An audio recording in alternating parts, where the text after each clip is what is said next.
Every year, new movies come out in all different shapes and sizes, and a fraction of these movies are scary movies. Now, there's been like a billion horror movies over the course of these years, varying from outstanding to mid to just hot ass, and it's easy to miss some. But not me. I see everything, and it is the truth, ladies and gentlemen, that sometimes the movies you miss are the ones that would have changed everything. And it is my duty as your go-to YouTube movie guy to catch what you miss. And I plan to do just that. Underrated horror movies. Horror movies that I think deserve a spot to be talked about amongst the masses. Some are disturbing, some are creepy, but all are underrated. I waste no time. You all know this. Let's fucking get it. Subscribe, please. Bailiff, whack his pee-pee. This movie, this one was fucking with me. We start out on a cold, raining night where we meet Tess. She's obviously stressed out, you can tell. And the reason, you might ask? Well, she has a job interview tomorrow morning for starters, and the Airbnb she booked is not only missing the front door key, but in fact has double booked the cribbo with this dude, Keith. And wait a minute.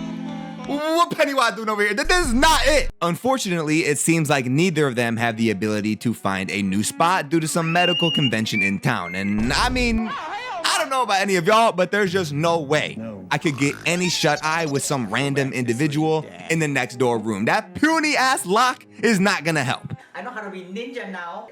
And clearly it doesn't, because as nighttime falls, something starts sucking something all up in my ear.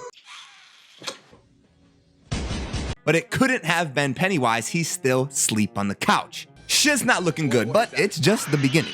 Keith is already gone by the next morning. Tess realizes that her neighborhood isn't in the best situation. This is further confirmed by her interviewer saying, "You're basically staying in the dumps. What you doing over there?" And let me say this, I hear that from a random person, I'm outie 3,000. She already got the job by this point. Why does she need to go back to the Airbnb? A mistake is what, because Tess accidentally locks herself in the basement, where she finds a secret room hidden within a secret room. A room with a camera, a nasty mattress, a bucket, and a bloody handprint. Yeah, I'll see you losers never.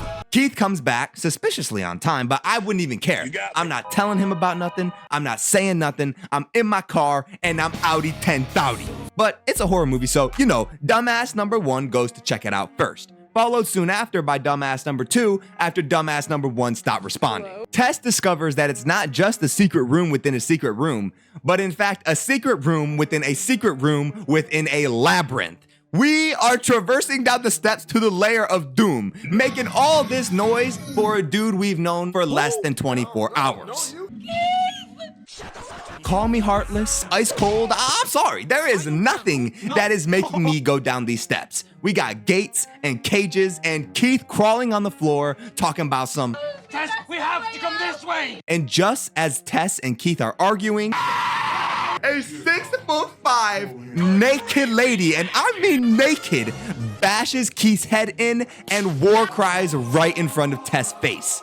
And I know that breath is hot. So hot, that shit is kicking, it could kill you. Soon after these events, the OG owner of the house returns, and due to Tess leaving the doors open, he trickles his way down into the labyrinth. But not for curiosity's sake, but because he wants to up the prices on his Airbnb. Now that I can respect, but old naked lady can't. Tess eventually breaks out with the help of this dude, and what does she decide to do? She goes back into the house to save the other guy. Now, granted, she did ask for help from the police first, but after that failed, I'm outie 25,000. Does this lady think she's Batman? We learn that the naked lady is called the Mother, and I can see how she gets that name. But I have to tell y'all, just as much as she is the monster, the mother is also a victim. Stay with me, just stay with me. We learn that this dude was actually a serial killer who kidnapped women and had babies with them, and then had babies with the babies. And just as my dude says right here, You make a copy of a copy of a copy, and you end up with something like that. it just got very tragic, but it should be over because the mother got pinched between a car and a wall. And this dude says the mother has never been able to break through his defenses. I mean, he's been here for like 25 years, so all 3 of them should be okay. Motherfucker. Come on, man. The mother catches 2 more bodies before Tess is able to bullseye her right in the dome. This movie is fucked up. Everyone knows that the first Conjuring movie is an all-time banger, and I agree. But in all of the movies contained within this universe, I feel like The Conjuring 2 is so overlooked. The sequel is genuinely on par with the first. We start out in Amityville, New York, and the Warrens are doing Warren-esque things, solving murders and looking like the Scooby Gang and shit. Mrs. Warren goes back in time into the POV of Ronald, a man who murked his whole family. He slimes out his wife and the daughter, and we see the son has white eyes. The son leads Lorraine downstairs to a whole bunch of kids. We see the nun bitch ass, and Eddie gets impaled, jumping Lorraine back to the present. We get the title card and all that, and now it's this dysfunctional British family. And shit's about to get a whole lot worse because these two are fucking around on the Ouija board. Of course, later on that night, one of the girls gets ender pearled from her bed into the living room, and the other one gets woken up by some loud banging. It's nothing too crazy. Well, not yet. The Warrens are getting disrespected on TV, and Janet is talking to the wall in her sleep. It's always one of these kids who can talk to ghosts, and let me tell you, this ghost is not friendly. The nights get active. Billy Boy is playing ping pong with his fire truck as something screams at him from inside of the tent. And y'all thought just because it was daytime shit got sweet? The old man is fucking with the TV and then straight up appears full flesh. Ed Warren, on the other hand, is painting the nun, which is not good because this motherfucker got killed in Lorraine's vision.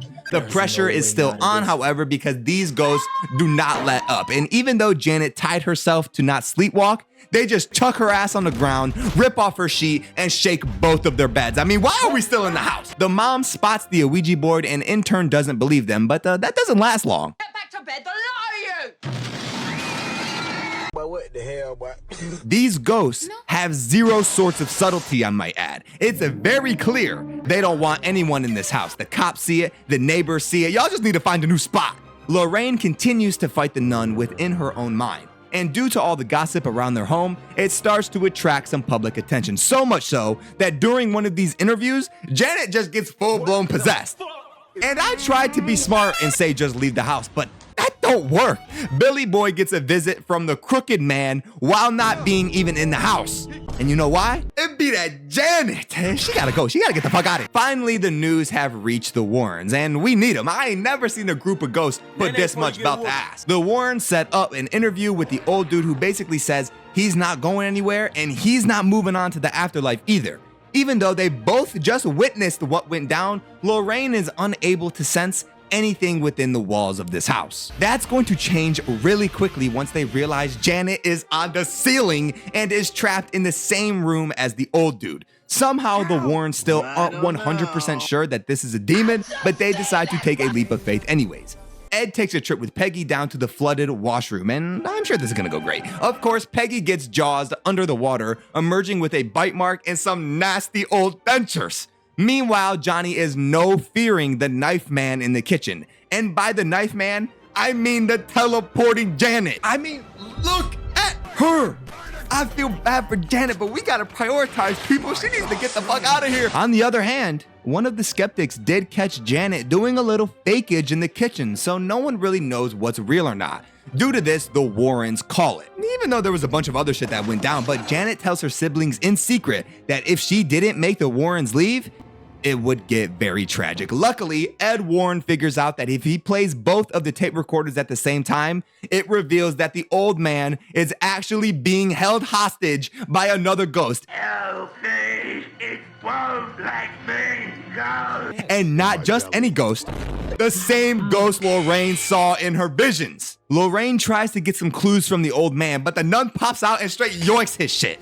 Racing back to the crib, the old man says that they need to learn the demon's name in order to defeat it. And fortunately, Lorraine already has that because when she was facing the nun earlier, she wrote it in her Bible. Janet almost launches herself onto a spike from a broken tree. The same tree spike that Lorraine saw kill Ed, I might add. Ed, who is hanging on by a literal thread, bars, gets saved by Lorraine, who uses the demon's name, double bars, to send it back to hell, saving Ed and Janet in the process.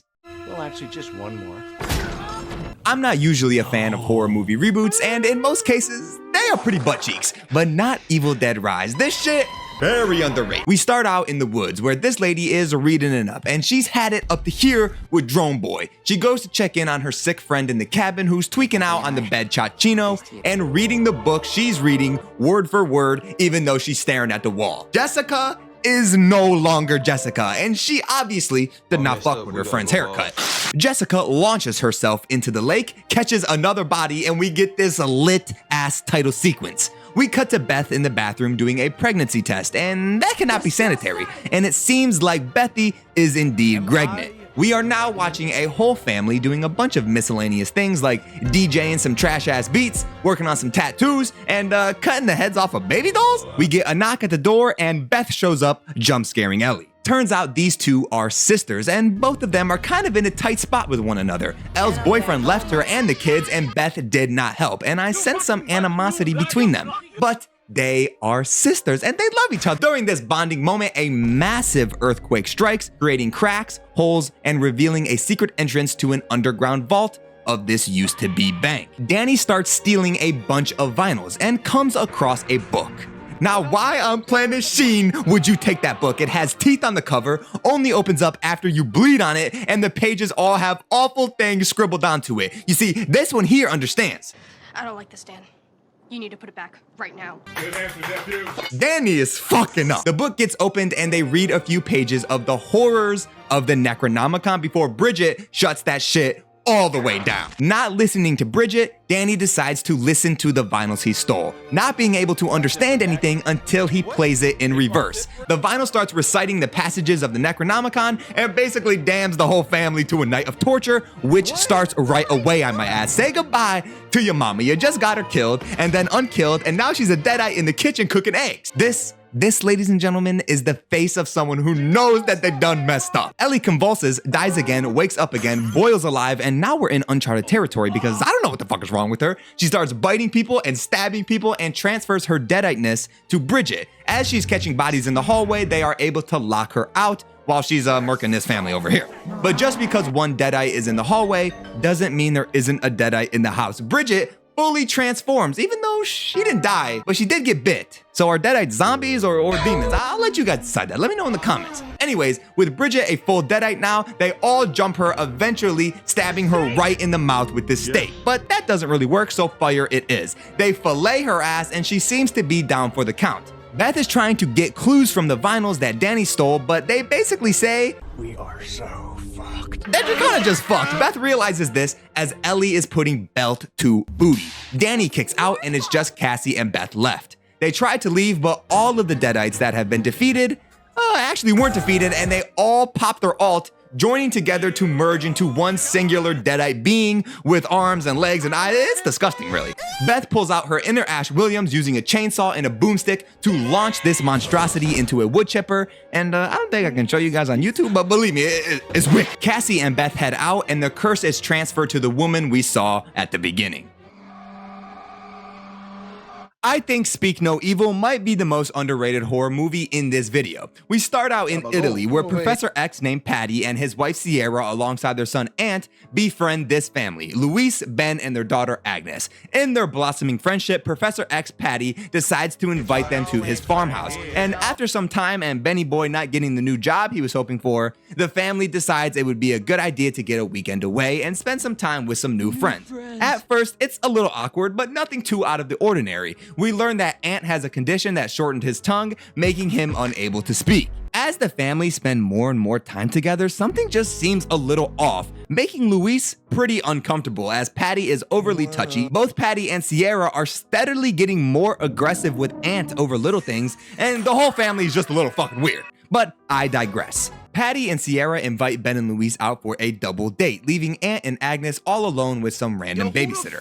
As the couples eat, Ant and Agnes are playing hide and seek. This is when Ant shows Agnes a multitude of watches, one containing his name on it. Ant is very clearly trying to explain something to Agnes. Patty and Sierra make Ben and Luis very uncomfortable at dinner, and Ant continues to try to explain something to Agnes, but she just doesn't seem to get it. As nighttime is here, Luis is unable to find Agnes anywhere. She searches the house up and down, and lo and behold, Agnes is in the bed with Patty, Sierra, and Ant. This is the final straw, and in the night they pack up all of their shit and hit the JETS. Hey, bro, watch your... But dumbass Agnes, for the second time in this movie, forgot her stupid stuffed animal Hoppy, forcing them to turn around. If it's me, I'm I'm low-key not turning around for something as trivial as that. I mean, you see how much gas I wasted? I mean, come on. But Pops folds and they return to the farmhouse where Patty and Sierra confront them about their disappearance. Appealing to Agnes's favor, Ben and Louise try to give them one more chance.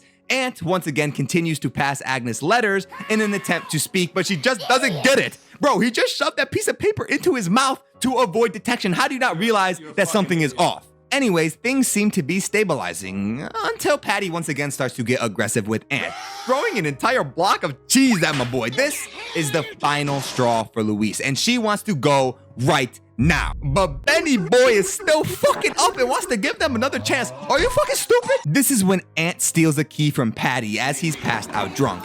Aunt leads Agnes into a locked shed where there's all sorts of luggage and personal belongings alongside photos of different families. Agnes, dumbass, finally realizes that Patty and Sierra have been luring families to their farmhouse, robbing and killing them, and then using their children as bait for other families. Oh, and they cut the tongue out of the kidnapped child. Y'all gotta get the fuck out of there. Agnes fakes an emergency to tell her parents this new information, and they slyly try to duck out of there ASAP no Rocky. But Agnes's poker face is absolute dog shit, and as they drive away, Patty launches Aunt into the pond, and knowing that he cannot swim, Ben can't leave him to die. So now they're getting robbed at gunpoint, and Patty is absolutely torching the homie Ben. Got no fucking job. Nobody's gonna miss you in a place like London. You don't even love him, mate. If you did, you'd have left him in the pond with his parents. Don't worry, mate, you'll be with him soon.